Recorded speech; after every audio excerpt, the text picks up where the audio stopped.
Сейчас сезон сбора ягод. По сравнению с прошлыми годами этим летом природа порадовала тихих охотников. Так, заядлые ягодники собрали много земляники в Амгинском, Татинском, Чурапчинском и Сунтарском районах. А в Усть-Алдане больше всего запаслись голубикой. В Вилюйской группе районов хорошо выросла красная смородина и морожка. Между тем, дары природы можно приобрести на прилавках крестьянского рынка. Купила я голубику.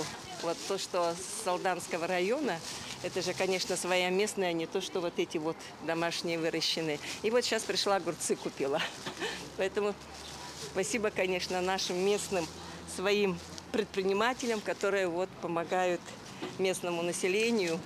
Ну вот я смотрю, что выбор, конечно, здесь большой. Ну даже вот эта клубника, она местная же тоже, говорят, здесь вот выращенная. Поэтому я пробовала, действительно, она как бы сладкая такая, подходит, очень даже хорошо.